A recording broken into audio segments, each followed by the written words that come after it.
mereka mahasiswa mempunyai apa kewenangan juga ya. Yang wakili kapan dari pada besok saya punya kewenangan Pak Gubernur punya kewenangan, tetapi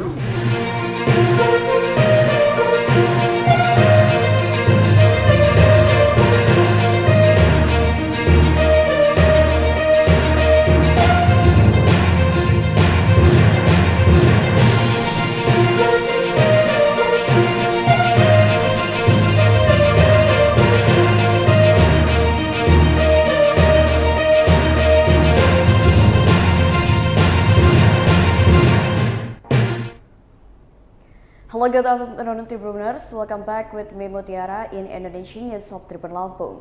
We will present you an updating and interesting information from every place in Indonesia. And here the complete news.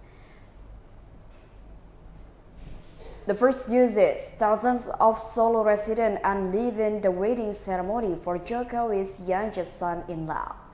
Thousands of Solo residents flocked to the official residence of the city of Solo, Loji Gandrung, to see the procession for the wedding for President Jokowi's youngest son with Erina Gudono.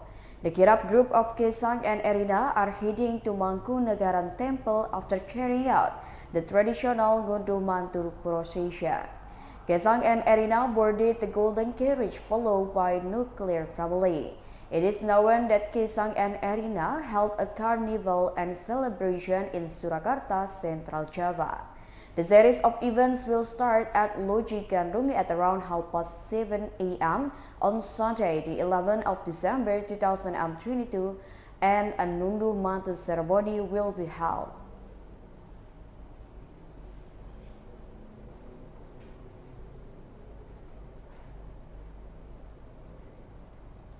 The next news is Ganjar Pranowo and the kings of the entire archipelago were present at Borobudur Temple. The Lumbini courtyard of the Borobudur Temple complex stained with a large tent along with a magnificent stage complete with colorful light on Friday, the 9th of December 2022. That night, the second Archipelago Indigenous Cultural Festival was being held by the indigenous peoples of the archipelago. The activity was attended by as many as 264 Muslims and traditional institutions. They were wearing their royal attire, starting from Sabang to Merauke, from Miangas to Rote Island. The depiction of how Indonesia is very rich in culture. Likewise, the governor of Central Java, Ganjar Pranowo, who was present to give a speech, wore a red surjan with a floral motif and black blankon on his hat. Ganjar's presence was warmly welcomed by the king's present. They shook hands and then shared a table with a general chairman of the indigenous people of the archipelago, Andi Bau Malik Baramamase. The event was even more lively with the appearance of a colossal drama involving a number of arts from various regions in the country. Among them are Balinese dance, reok to Iromax, and others. Plus, the beauty of the Borobudur Temple is the backdrop for the performance stage. Ganjar said that the Archipelago Culture Customary Festival was attended by the kingdoms in the country as well as some neighboring countries such as Malaysia, Thailand, Japan, and others. Apart from that, said Ganjar, they also declared their commitment to maintaining the unitary state of Republic Indonesia, which is based on Pancasila. The governor of Central Java for the two periods also invite kingdoms to help preserve culture by recording data and collaborating with universities.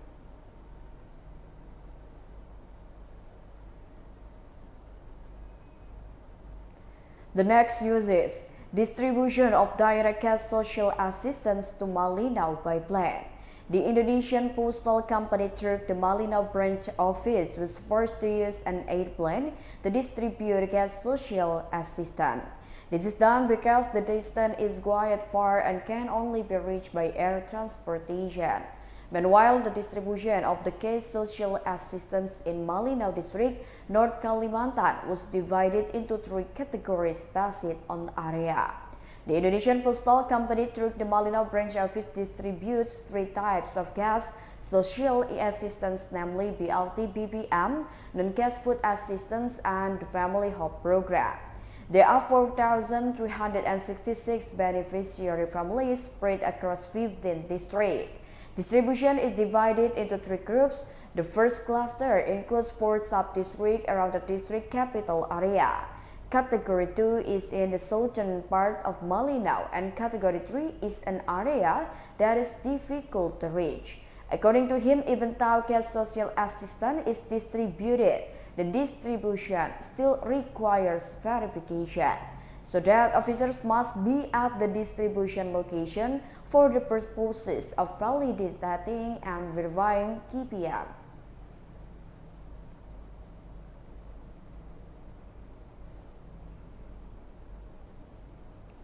The next news is the volume of water in the Ayak Degas River has increased, causing the bridge to break.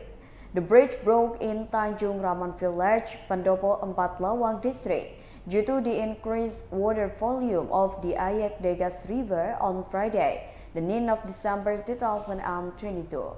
Residents were directed to take alternative routes that could be traversed in Nanunjang Village, Pendopo district.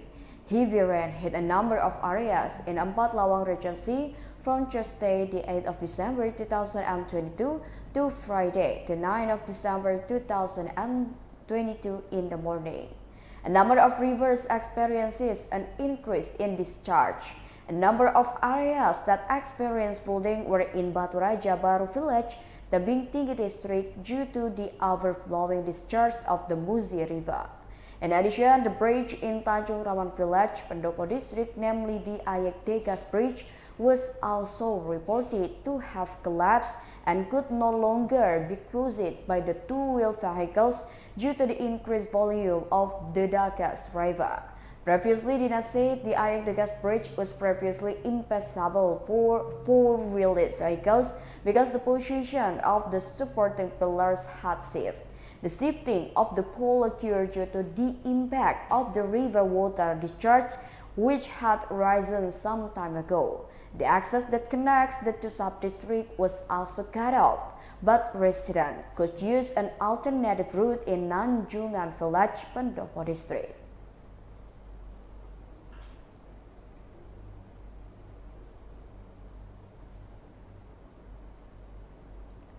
The next news is a motorcyclist was nearly hit by a train in East Oku.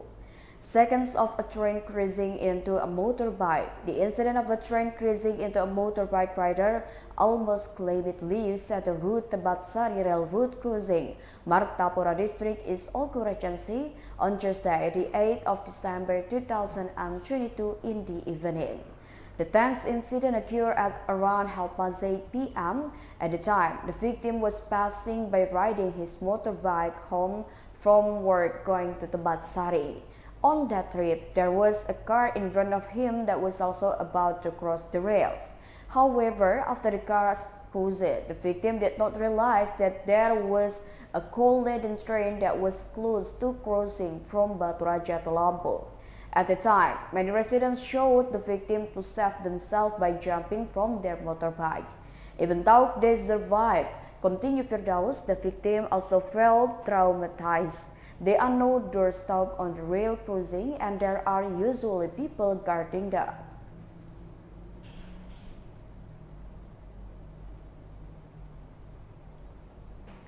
The next news is introduce snack to help farmers get rid of pests.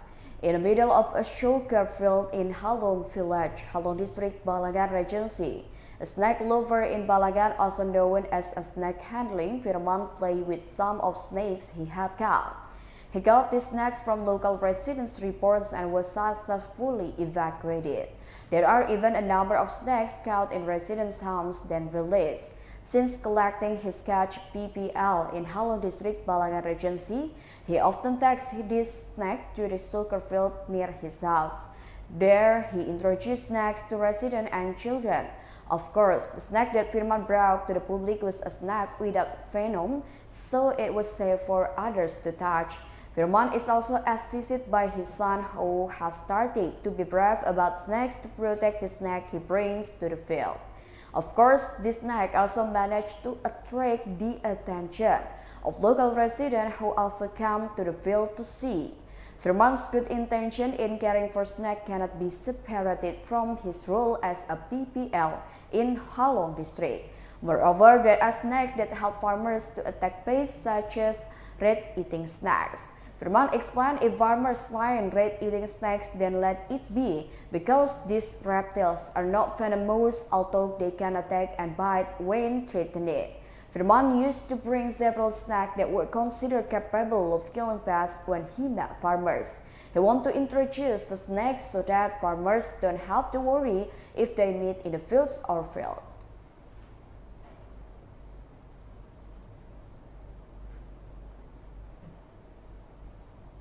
The last news is, the Banyumas Student Alliance held a demonstration against the ratification of the Draft Criminal Code.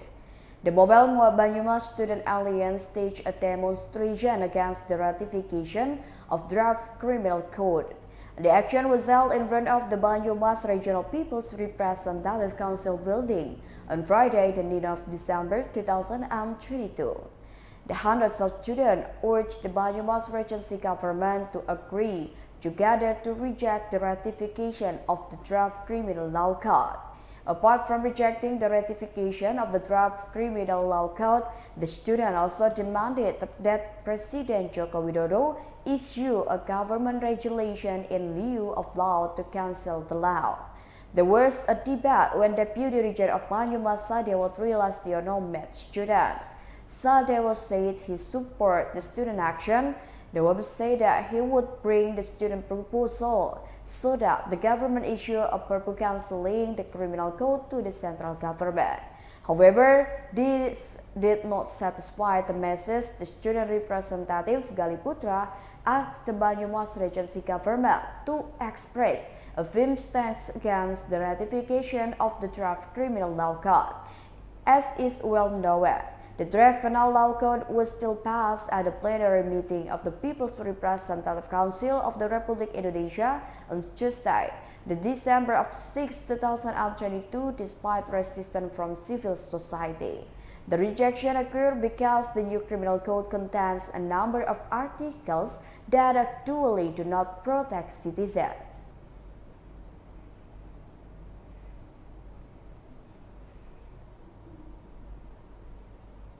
Well, I think that's all the news for today with me, Mutiara. Don't forget to follow us in YouTube Tribun Lampung News Video, Facebook Tribun Lampung, Instagram and TikTok account of Tribun Lampung for further information. Thank you for watching and have a nice day.